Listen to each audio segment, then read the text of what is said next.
And my friend, tell us, I know it's Joe. Joe, tell everybody your full name and your function in the film, and your film. Tell them the film. Yeah. Joe Guerriero, Curtain and Water, and I was the producer and director and camera.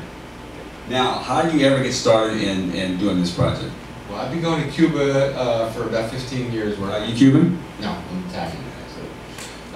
But I've worked on several photo projects. I'm a photographer, basically, so I worked on several photo projects. And after a while, I started getting interested in this embargo and what it actually means, and just I wanted to find out more information about it, and decided to do a film about it. It's actually my first feature documentary. I've done a few shorts, but this was the first feature documentary. So, how many Cubans did you? Most of the Cubans you interviewed over here, are they mostly around in the Miami area? Actually, most of New Jersey and New York. Yeah, that's where you are. Right? Yeah, so they're the same. There's more of them in Miami.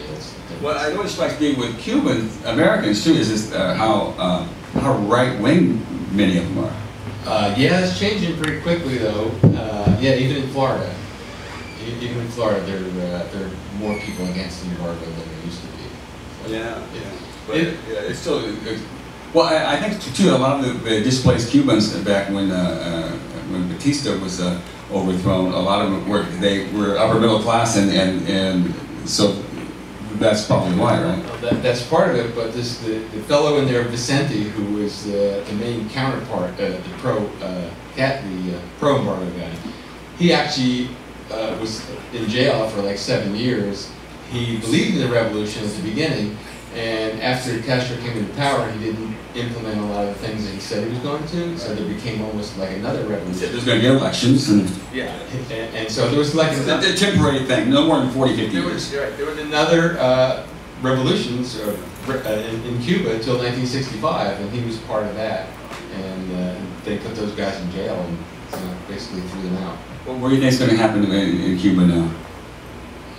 Things are changing very slowly. I just came back, I was there a week ago, and things are changing very slowly with Raul Castro in power. He's not quite as dictatorial as Fidel was, and he gives the people little tidbits of freedoms now and then, but it really depends on our government.